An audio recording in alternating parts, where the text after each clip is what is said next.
I still don't understand why people live in New York City. I understand why people don't understand why people live in New York City. In the sense of, like, I would leave. I mean, like, I'm not about to leave, but I would leave. I would happily leave. Yeah. There's no great self-actualization that comes from living in New York City. Yeah. Good. You heard it here first. Or you heard it here in a chorus of many. On the topic of self-actualization in New York City, has anyone read Lena Dunham's memoir other than me? No, I have no intention of doing that.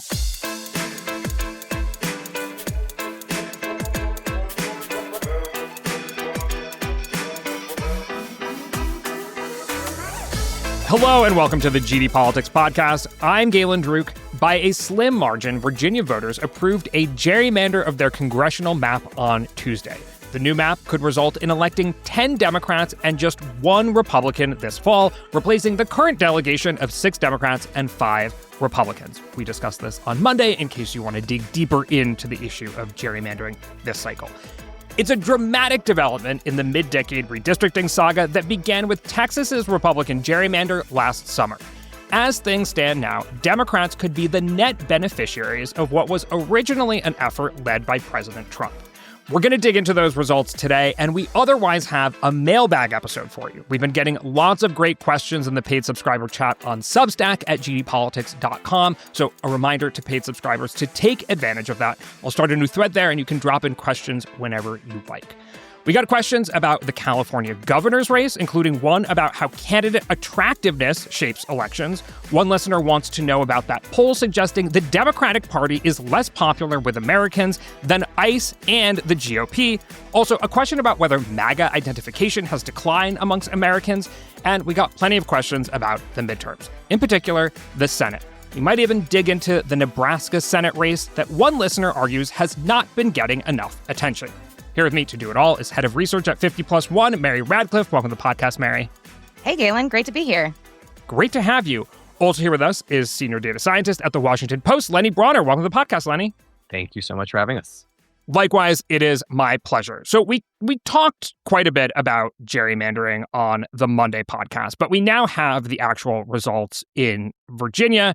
Virginians voted yes by about 3 percentage points, which is truly a pretty close race as far as these things go. Lenny, was there anything in those results to dig into other than that gerrymandering isn't particularly popular, but Democrats still somehow convinced Virginians to do it?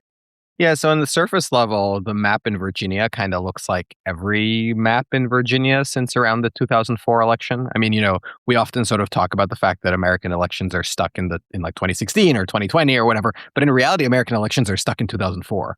Like the maps basically coalesced around that time, and we still are looking at most states that haven't really shifted that much since. Obviously, what's happening under the hood has shifted a lot, but in terms of results looking the same, maps looking the same, 2004 is sort of, I think, the pivotal election. But under the hood... And that's because that's when the geographic sort settled a bit? Is that why?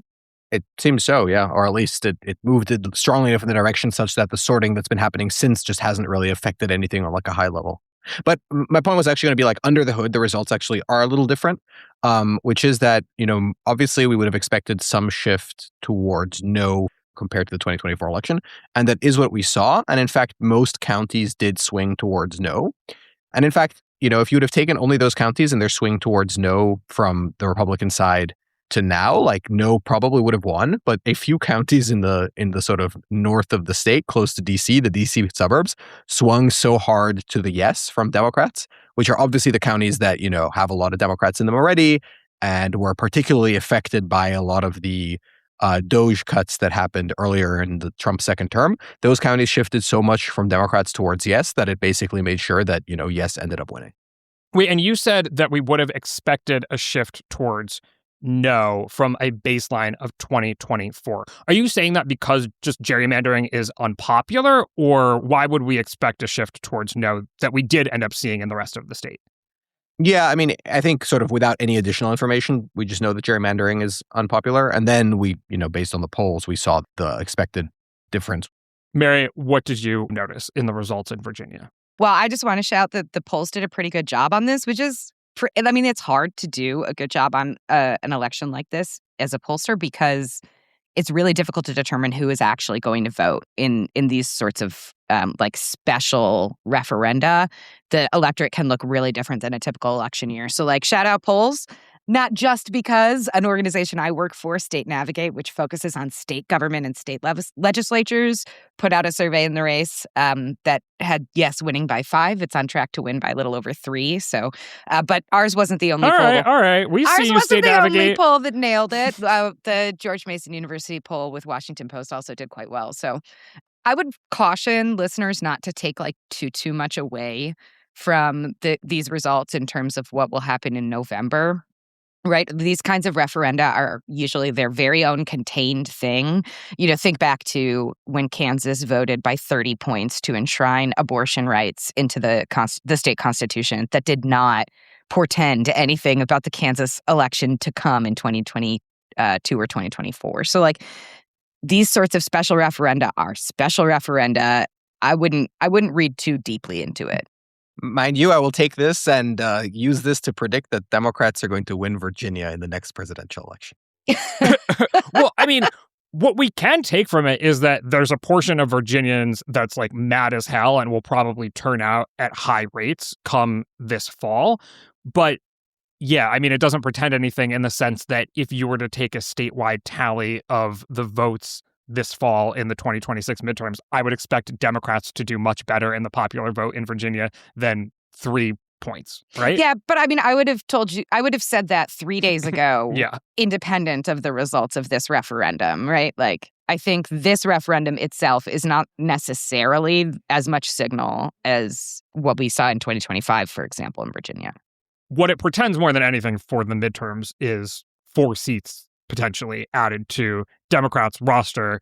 But I think what Democrats are trying to use this election to say is if you're just going to play hardball all the time, we're finally at the point where when you go low, we'll kick you in the balls or whatever. It's no longer the Michelle Obama's like when they go low, we go high kind of thing. Although I think Republicans would argue that was never actually the case. But certainly Democrats have played hardball since August of 2025 on the gerrymandering question. And as it stands now, again, we talked about this on Monday, we'll see where Florida goes, but Democrats are the net beneficiaries at this point in time of the mid-decade redistricting. For 2026. I mean, one of the things about this Virginia map that I have my eye on is if we see a redder electorate in 2028 or 2030, because they have this map not just for the 2026 election, like this map could actually put the Democrats in a worse position in a year where we have a significantly redder electorate. So, you know, a dummy mander, we might say. Yeah. One thing that I'm curious about to see going forward is, you know, based on these results, there are clearly a chunk of Democrats who are unhappy with this move by the Democrats, or at least who they voted no. I mean, if we sort of know the turnout dynamics of these sort of off-cycle elections, we know that Democrats are more likely to turn out. That is true in areas that Trump won also. And, you know, there's not a single county that Trump won that swung towards yes.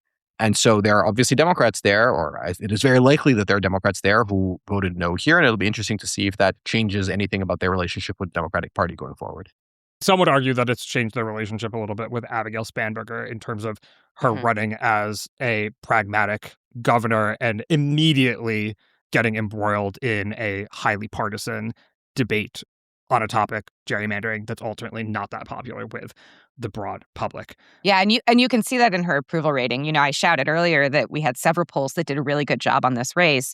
And in those polls, she's pretty much dead even on approval, which is fairly unusual for a Virginia governor early in their term.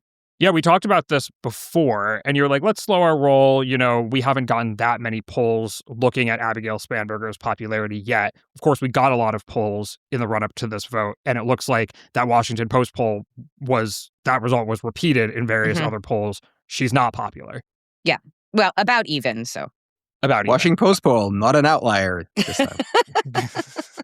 There you go. Okay, let's open up the mailbag. Our first question comes from Gila. Gila says, okay, just tell me straight out, can Katie Porter win?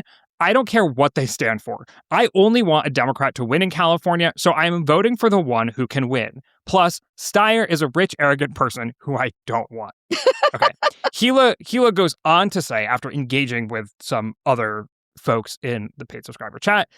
Gila says, what's wrong with Porter other than she isn't particularly physically attractive? I hate to sound shallow as I'm not affected by her looks, but voters tend toward the better-looking candidate. Steyer's style is off-putting for regular people like me.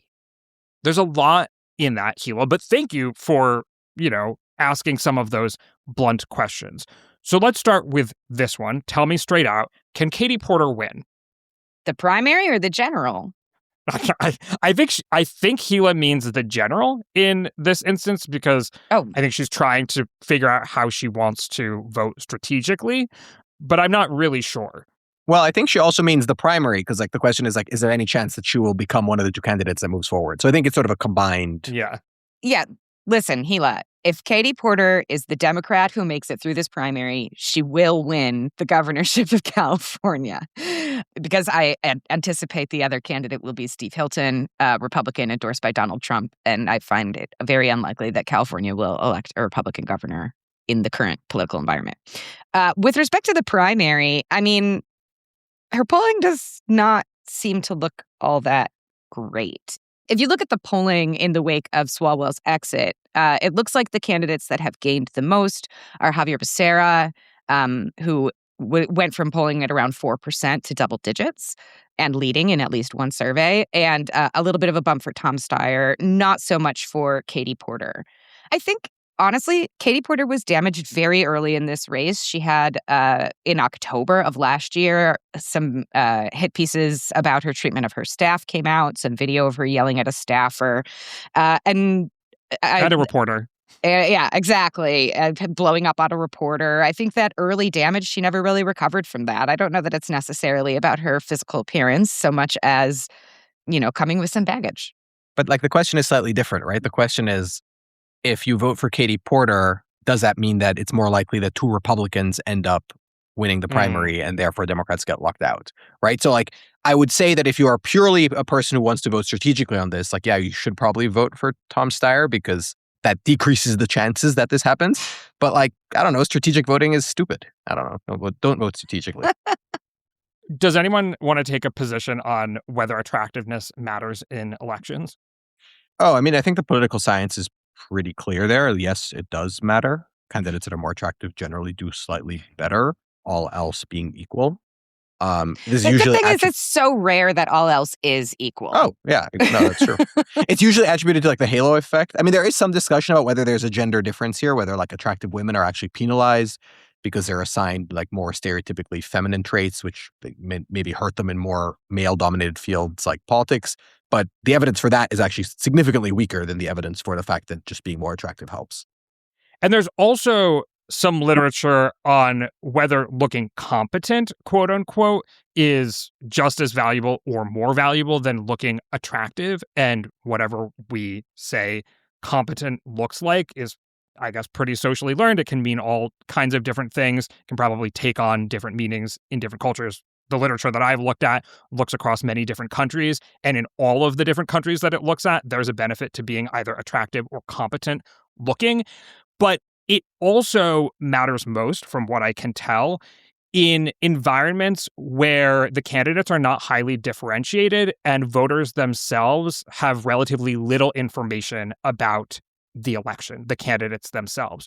So the minute you know the partisanship of the person or the policies that they support or what actions they've taken, what scandals might be associated with them, attractiveness matters a lot less. And actually, I would almost relate this to the way that we analyze politics as pertains to scandals. The penalty for being a scandalous candidate has declined as America has become more polarized because people know which party you belong to and are more inclined, not exclusively inclined, but more inclined to pull the red or blue lever in the voting booth. And so, they won't penalize you for being ugly as much as they might have penalized you 30 years ago because they just want a Democrat or a Republican. So if you've noticed, dear listeners, the politicians have gotten uglier over the past 30 years, it might be because we have gotten more polarized. Anyway, Gila, what I would say is if you don't like Tom Steyer or Katie Porter, Javier Becerra is there for you. or Okay. any of like 30 other Democrats. Yeah, indeed. All right. We'll have plenty more time to talk about the California governor's race in the weeks and months to come. Next question comes from Narad, which is the current media cycle about Trump's low polling and other challenges being somewhat skewed by wishful thinking among generally left-leaning pundits and pollsters? It feels all too familiar. I'm going to throw this to you first, Mary, because as we were joining this recording session, you were like, there's so many polls coming out about presidential approval. You were like, I'm going to be 5 minutes late because there's even more polls coming out now. So you have the freshest data into Trump's low polling, as Nirad describes it. Are you questioning it? Oh, no. It's really bad for the president here. Since Sunday, so we're recording on Wednesday, so let's just say this week we've had 13 polls so far. In those 13 polls, he is at an all-time low approval rating, including his first term, including post-January 6th. He's at an all-time low approval rating in 6 of those polls. And he's at a second-term low in 11 of those 13 polls. It's like really bad for the president. When you look at his issue approval rating, he's pulling in the low 30s on handling the economy, which voters say is the most important issue they are considering when it comes to choosing a candidate for the midterms. It's like top of voters' minds. Low 30s is atrocious on that issue. So I don't think that the analysis is being skewed by wishful thinking. The president's numbers are pretty bad. He's blown past what we thought was his floor. I think that Nirad is maybe thinking back to, say, 2020, when Trump it looked like he was doing poorly and he was unpopular, but he wasn't as unpopular as polls suggested that he was. 2016 is a little bit complicated because there were a lot of people who viewed Trump negatively, but also a lot of people who viewed Hillary negatively, and they had to sort of decide between the two. And so you couldn't just figure out who was going to win based on popularity alone.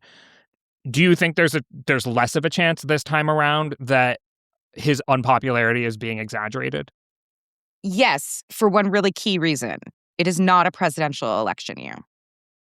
It's a midterm election year. So the electorate looks a little bit different, and you are less likely to see a low propensity, like soft Trump supporter show up in a midterm year than in a presidential year. And it's the same thing for a low propensity Democratic voter. But because we have a Republican in office, you're going to get a little more turnout among democratically inclined voters than you will among Republically inclined voters.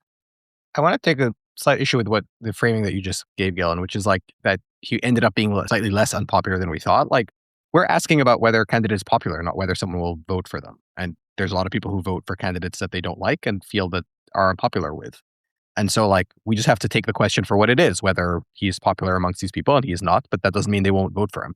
And so I think the question in and of itself confuses those two things. Like, when the question asks, like, feel like I've seen this story before, it's like Donald Trump has always been quite unpopular. Maybe he's now particularly unpopular, but he's just very good at channeling people to end up voting for him who might not like him. Mm-hmm. Wait, but hold on, because in 2020, the national polls missed by about 5 percentage points on the question of who are you going to vote for president.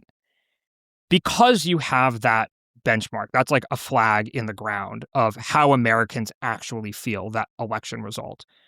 Can you look back and say, well, then probably some of the other polling was off too, in that it was overestimating how negative people felt or how unlikely they were to vote for him?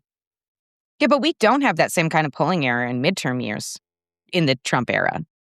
No, you're right. I totally agree with that. But as pertains to Lenny's analysis, like, because the polls were wrong on the top of the ballot question, do you think you can infer that the polls were also wrong on the popularity question? Like, maybe, but it's actually not entirely obvious. Okay. All right. I'll take it. Let's move on to a question from Justin, who says, I'm curious about, speaking of popularity, the Democratic Party's unpopularity at the moment. As of writing this, Real Clear Politics has them at net negative 20, and the New York Post ran a headline claiming the party is less popular than both ICE and the GOP.